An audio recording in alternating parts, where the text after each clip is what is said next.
My name is Anne Stangl, and I am a behavioral scientist and stigma specialist at the International Center for Research on Women.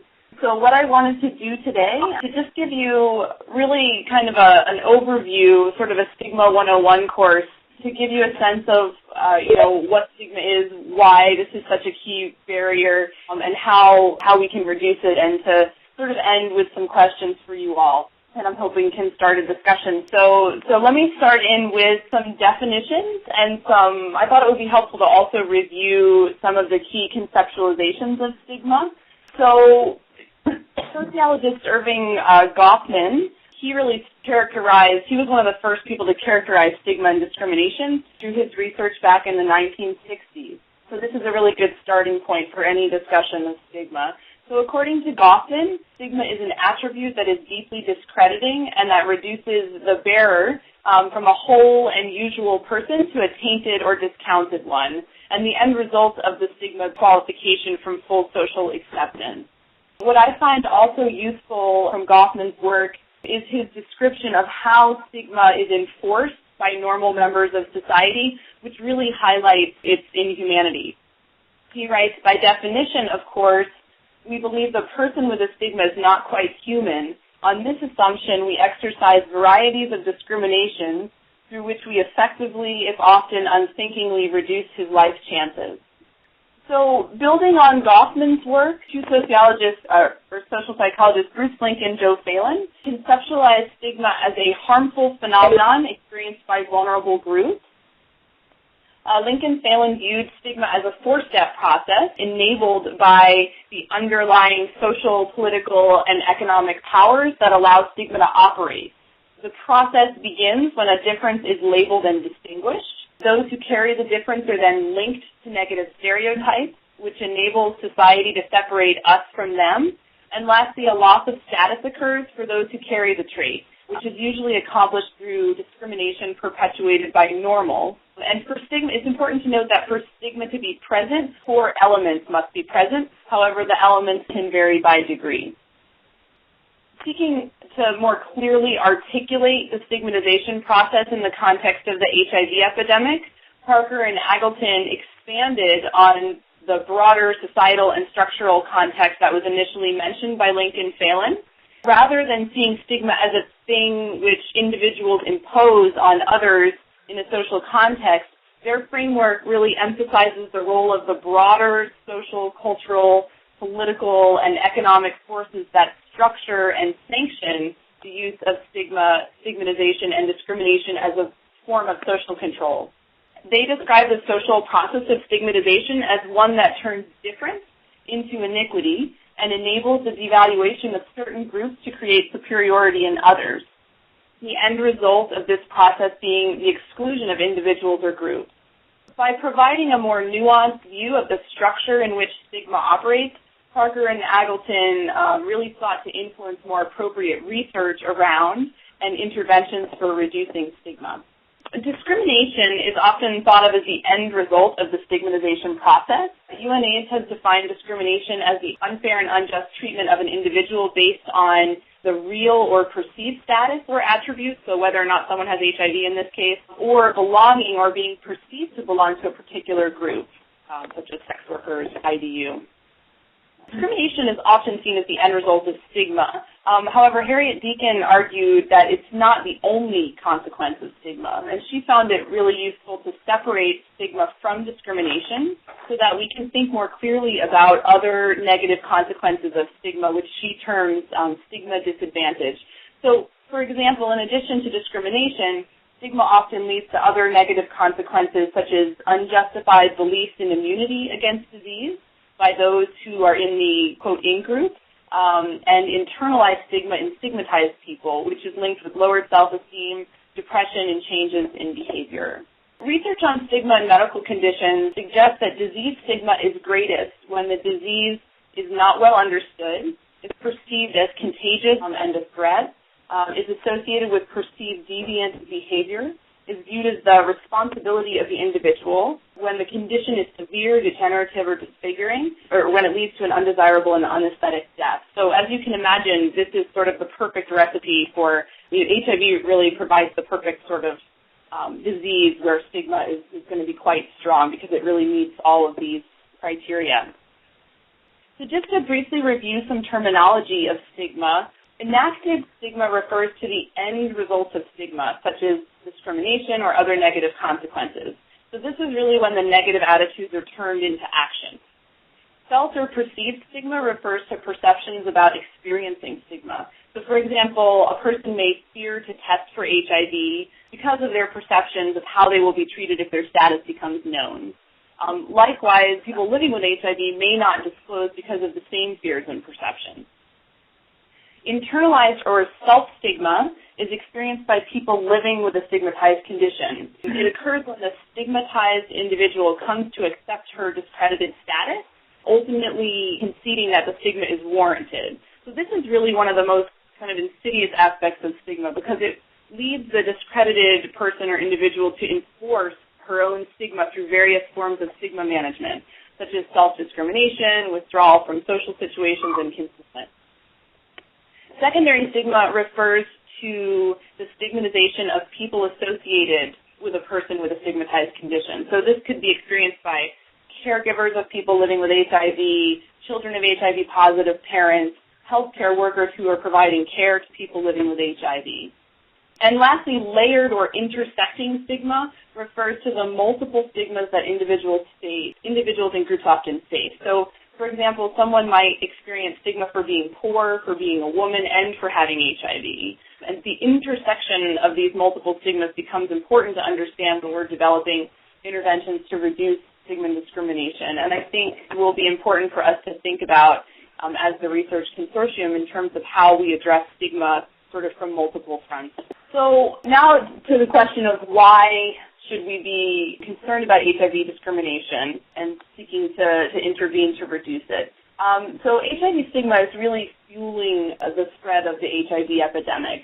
It's a documented barrier to effective HIV prevention care, treatment, and mitigation programs. For example, from a recent modeling study that conducted by Charlotte Watson, Laura Nyblade at ICRW, they estimated that 26 to 53% of vertical transmissions, so transmissions from a mother to a child during pregnancy or after, may be contributed to stigma. Stigma also reduces quality of life and life chances. It causes pain and suffering. And there's really currently a gap between the stated need for stigma reduction and action and resources. However, next slide, on that note, it's important to sort of highlight that folks at sort of high levels at UNAs and other places are really, I guess they've recognized it for a while, but they're sort of really stepping out now and trying to put emphasis on the need to really reduce stigma. So Paul DeLay, who's the deputy executive director of UNAs, said the following at a meeting on stigma in 2010. He said, everyone in the AIDS response is looking for the game changer that will radically improve our impact. Most of the focus has been on biomedical breakthroughs like a vaccine, a cure, an effective microbicide, using treatment as prevention. We do need all of these, but the true game changer is reducing stigma. So just to say that I think there's a lot of support at the moment from sort of senior folks in the international HIV community and also funders around the need for us to really be trying to tackle this issue and figure out how to reduce stigma on a larger scale. So I just want to briefly give you an overview of the work that ICRW and partners have been doing over the last 10 years or so that really has added to the knowledge about stigma and interventions to reduce it. So our work began with some formative research to disentangle and define HIV stigma. We then moved on to developing practical stigma reduction tools. Once we did that, we realized we needed measures in order to help us evaluate these interventions once they were applied in various settings.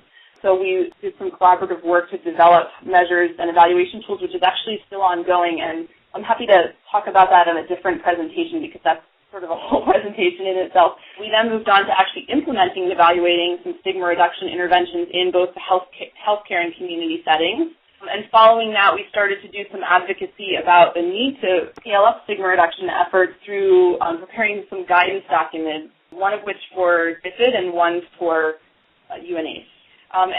We've also been involved in technical assistance to small grantees in South Asia for implementing stigma reduction projects and helping them with their M&E, done some modeling work with Charlotte to try and really make the case for why it's important to address this issue. And lastly, we've been involved recently in facilitating knowledge sharing through the Stigma Action Network, which I can talk to you about at another time.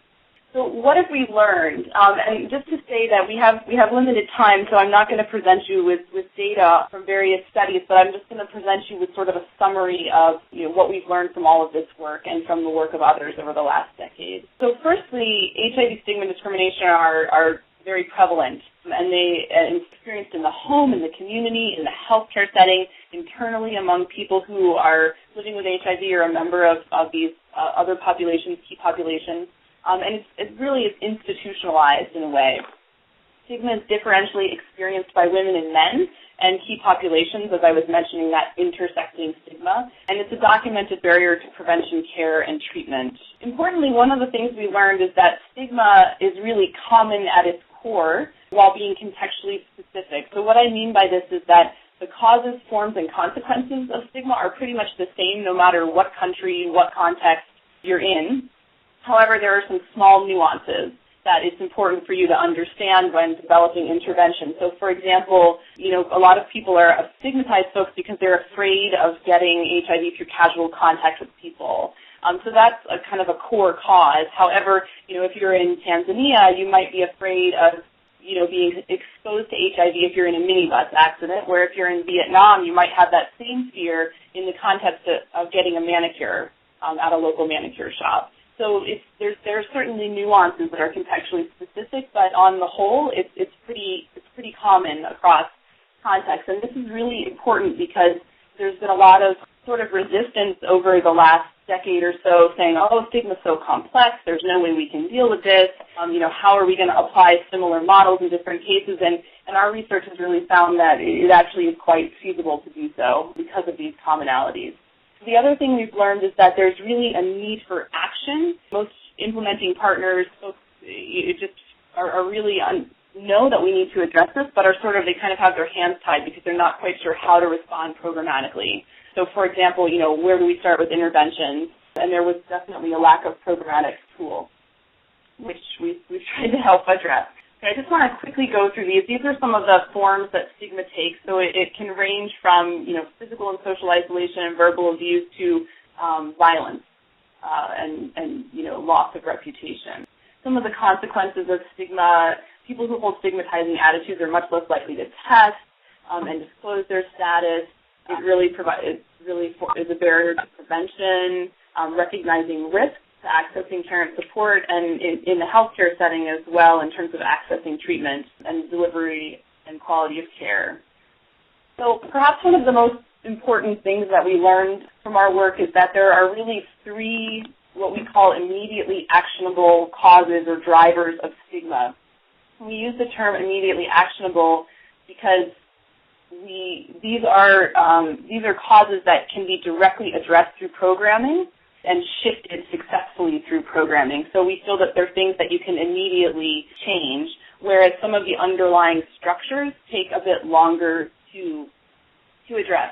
However, all of these causes work at three levels: the individual level, the environmental level, and the structural level. And you really need to be, when you're addressing stigma, when you're trying to reduce it, it's really important that you try and address these causes across all of these levels. So now I just want to kind of briefly walk you through some of the sort of intervention principles for reducing stigma and give you a quick overview of some of the tools available. So firstly, and you'll notice that these kind of follow along with those immediately actionable causes, it's really important to raise awareness of HIV stigma and its harmful consequences. And one of the ways in which you can do this is really sort of foster understanding and motivation for stigma reduction by creating a recognition of stigma, the benefits of reducing it, and really providing a safe space to reflect and gain skills for change.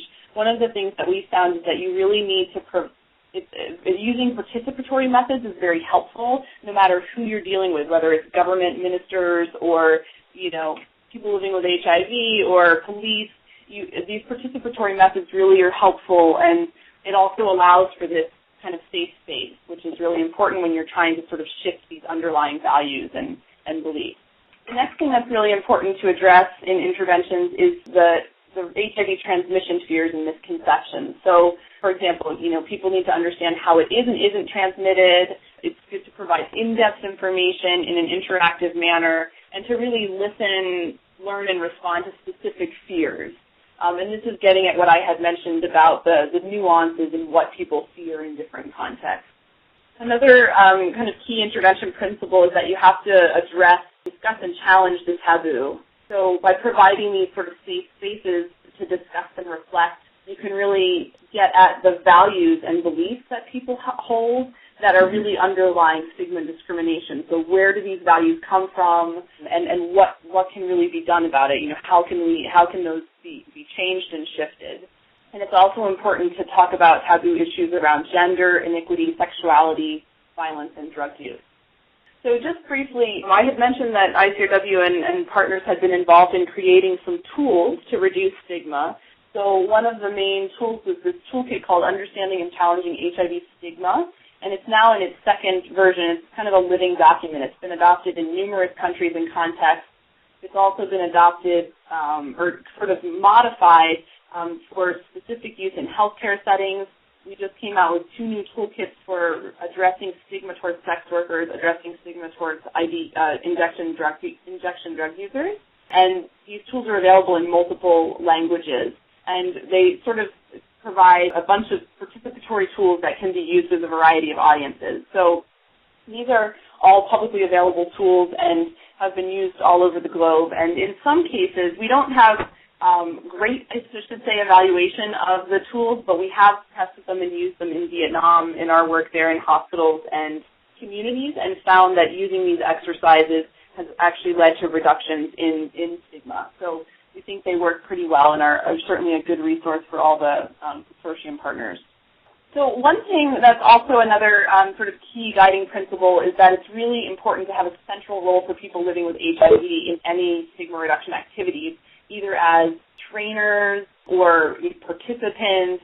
This sort of is kind of a key principle and is very powerful. One of the best ways we found actually to help people shift their attitudes is to actually have them see a person living with HIV who's, living a perfectly healthy and normal life. And a lot of times, we found that people may not have ever come into contact with a person living with HIV, and so they have these sort of preconceived notions and stereotypes that are sort of easily debunked by, talking with a person living with HIV. So that's also really helpful. It also allows for empowerment and capacity building, for building and networks and strengthening civil society groups.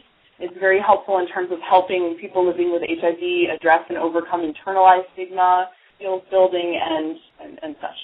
So another thing that we've learned, although I should say that we're still grappling with this, we don't really have good answers, is that you need to address the multiple layers of stigma. So, for example, I had mentioned that key populations experience stigma related to multiple sources, so drug use, sexuality, gender, sex work, HIV, and violence. We have developed some tools for addressing some of these topics together, such as HIV and drug use, HIV and sex work, but where the gap is how to kind of implement these, now that we have the tools, but how to implement these in interventions with other, to see how they work.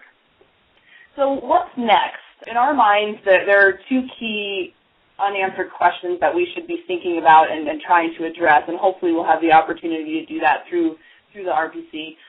So the first one is, how does stigma reduction influence access and uptake of prevention care and treatment, and also biomedical outcomes? So there's been a lot of research to show, we know sort of how to reduce stigma, and we know that if you apply certain interventions, you can see improvements in attitudes. However, what we don't know yet is, once you improve attitudes and ideally reduce stigma towards people living with HIV, what influence does that have on, initiation of ART for pregnant moms, on, uptake of HIV testing, those sorts of things. So that really is one of the key areas of research that needs to be explored. And the second question is how to combine stigma reduction with other structural interventions. And that's what I was hoping we might be able to discuss a little bit today, would be to think, from your work, where do you see a good fit for adding in a component to an intervention on reducing stigma in, for example, an intervention where you're trying to address male norms or alcohol use in the context of HIV.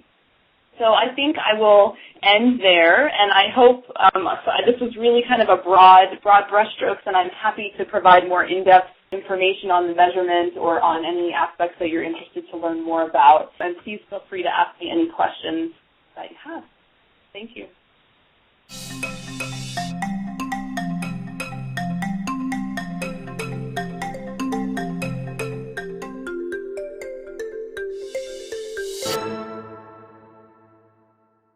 The question that Annie concluded with, I think, is a really important one, especially in terms of recent developments related to the delivery of antiretroviral treatments.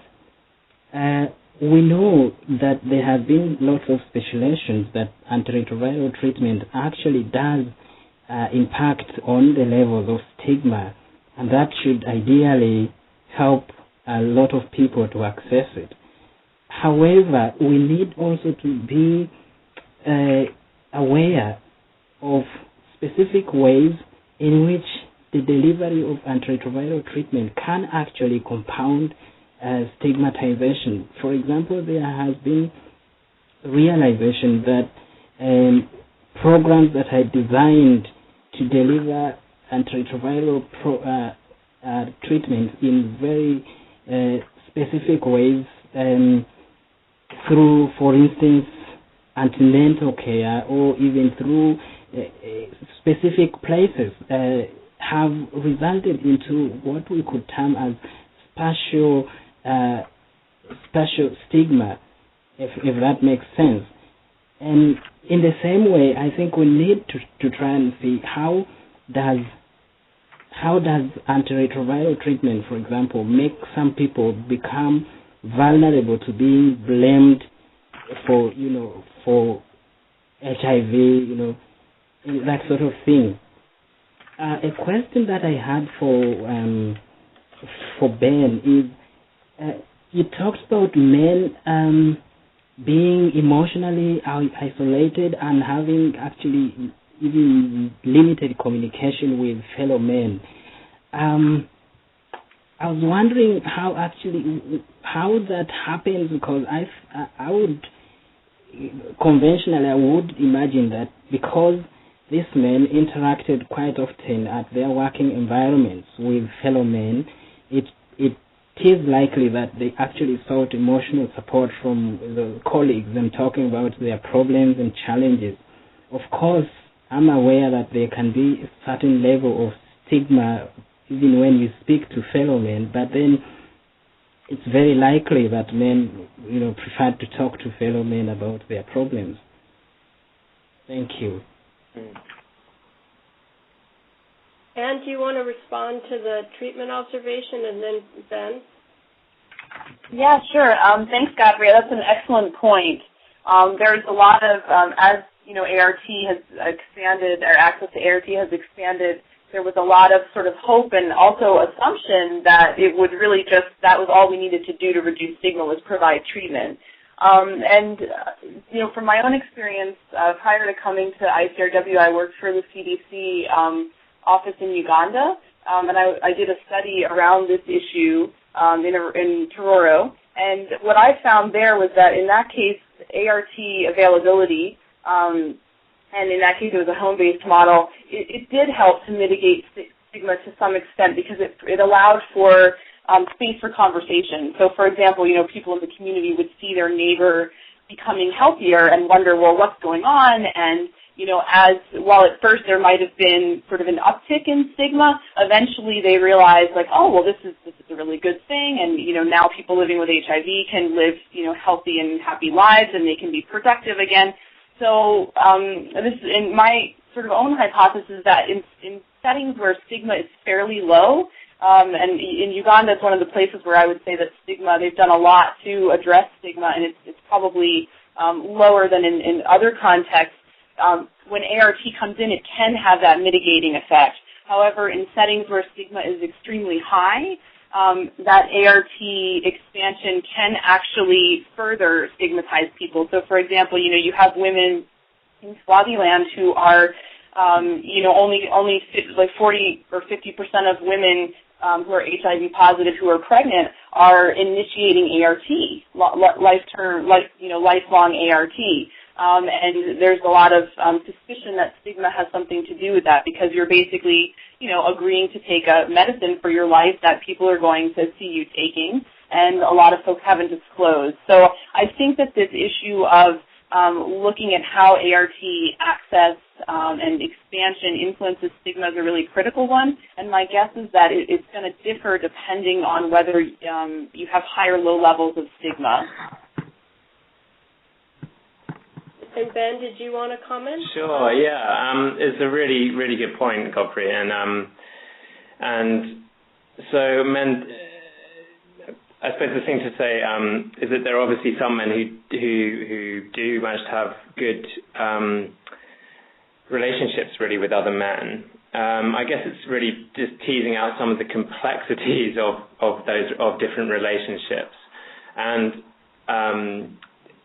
firstly, that it's not necessarily about emotional expression. It's not necessarily about men needing to be emotionally expressive in a verbal way, but more about emotional well-being and how a whole range of things can influence that. So it's not really kind of in order for men to be healthy and to be happy, they all need to be verbally expressing emotion to others, but a feeling of connectedness and a feeling of support is incredibly important. And so there are lots of structural issues which affect that, and why relationships with others might be lost. And so you have the issues, for example, for recent migrant men who've come maybe with one other person from their village, and then he falls sick and goes back to the village, and then he's left on his own in the city. But also, I suppose, to challenge the gendered nature of the need for communication with one and the other. So that in some of the focus groups, the men really enjoyed being in a group and speaking to each other. But really the need just for perhaps one other person with whom there's emotional intimacy and a feeling of support. And that might be a man, or it might be a woman, it might be the wife.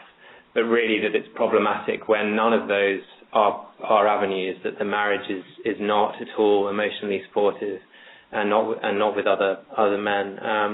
And I suppose it's just not to downplay the importance of the stigma of talking about anything emotional. And that came up very strongly, and that men would rather go off on, and again, some men would rather go off on their own and deal with it alone, or go to a bar and drink alcohol and perhaps be with other men, but not really necessarily expressing anything, although obviously alcohol can help with expression.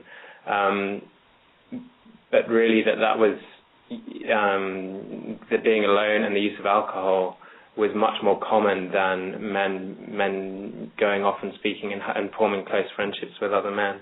And the only other thing to say is really the context of social change, and so changes in ideals of marital relationships and move towards wanting intimacy within the marriage, but then also thinking about homophobia and the rise of awareness of homosexuality as an issue. And so where perhaps there would have been more contact between men, whether that's decreasing, particularly in cities, as there's more of an issue and awareness of homosexuality as an issue. So lots of different things, but very, very interesting point. So thank you.